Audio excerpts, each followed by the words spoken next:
Hello, ladies and gentlemen. Nomix here, giving you a 1v1 on Tal'Darim Altar. This is a PvP with our blue Protoss spawning in the bottom left-hand corner, Trilleon, and our red Protoss spawning in the top right-hand corner. Cross positions is our red Protoss, said that already, Neiko. We got the good luck, have fun going on here. Nice mannered play. I love that. This is the latter edition of Tal'Darim, I believe. I really like this map. Mainly because of the mid and late game opportunities that it affords you, especially if you have a very mobile army.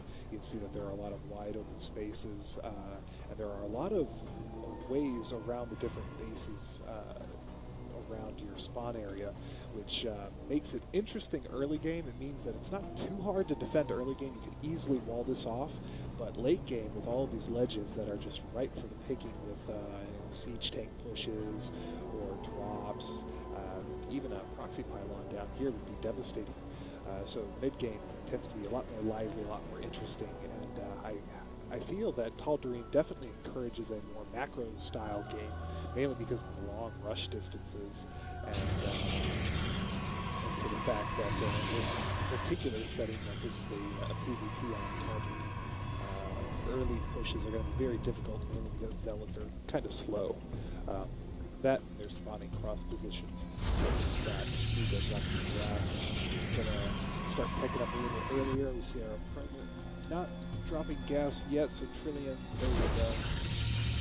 Nothing too interesting there. PvP usually turns out to be a little bit boring in the early game, mainly because Protoss tech tree, the early tech is a little linear. It's not very interesting, so builds don't blossom until about the 4-minute mark. So Trillion's kind of hunting around here, trying not to be spotted, but that's kind of futile, especially when you sacrifice all of this scout information that he would have otherwise have accomplished. We see that Neiko is moving his probe all the way down here, getting some good scouting information on his opponent Trilleon, but Trilleon definitely doesn't know what Neiko's up to, which is a little scary for Trilleon.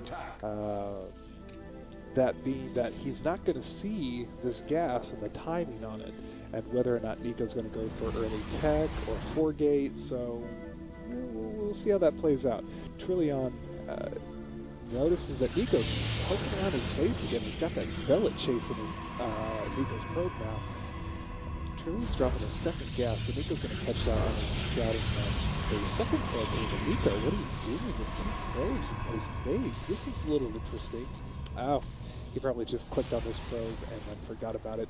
But that's okay, because he's going to get away with both of them intact, because that zealot is just way too slow, and Neiko got away plenty of time to spare.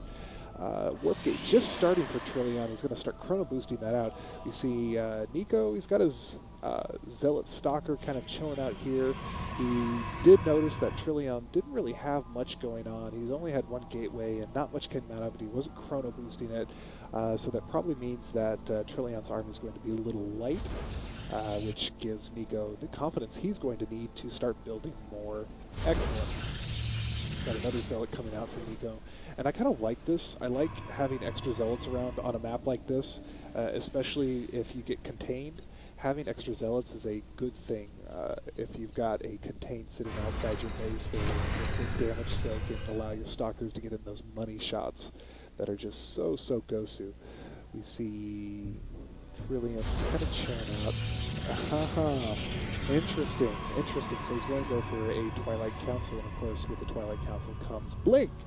Among other things, it also opens up access to the Dark Shrine, so we might see some DT play, we might see some Blink play, given Trilleon's current unit composition. I would imagine that we're going to see Blink play. Don't know though. He's bringing out his probe. He's probably going to start building some proxy pylons. As you push out, if you're going to go for a contain, and if you're going to start to push into your enemy's base and, kind of mess them up and then push them in and remove map control from them, it's always a good idea to drop extra pylons, and they're only 100 minerals each. If you drop one in the middle, or drop one in one of these corners, maybe over here, so that your opponent, since Neiko would be poking around these two Zelnaga towers, it'd be a good idea to put it over here.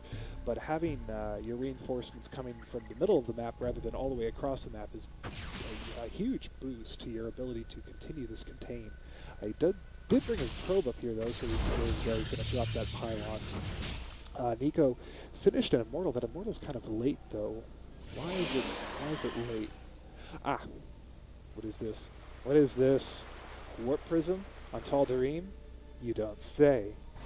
How interesting. Well, it looks like we're going to see some drop shenanigans from Neiko, the best kind of shenanigans. Neiko coming over here, going to assert a little bit. He doesn't see what's down on the lower ground until he comes down with a probe. Trilleon brought in a bunch of stalkers, but Blake's not yet done, so he's not going to be mobile enough to really stop Neiko from poking back out. Neiko's going to get a ton of confidence from this push that Immortal just continually beats stalkers like there's no tomorrow, and without any interim proxy pylons, Trilleon really can't fall back and reinforce. In the meantime, we see Neiko loading up 3 Zealots. This is a great strategy. You warp in your Zealots first and then load them in, so that when you drop them here, you kill more probes. And we all know that killing probes is super Gosu. He's trying to get Blink out as fast as possible. Well, he did. He's just wasting the rest of that chrono boost. This is just not going to do Trilleon any good. All of those probes are melting. Oh man, Trilleon, you should have used the probes. This was way too late. Neiko losing that warp prism, but not before getting all of that valuable information, realizing that Trillion's just not really doing that great. He's got a bunch of stalkers, but guess what? My Immortal's got all of his shields back, and I'm going to fuck you up. And indeed he does. Trilleon leads the game. Good game all around. Good game all around. See Neiko building that expansion. Good job. Push and expand. Push and expand. Tech and expand. Always a good thing.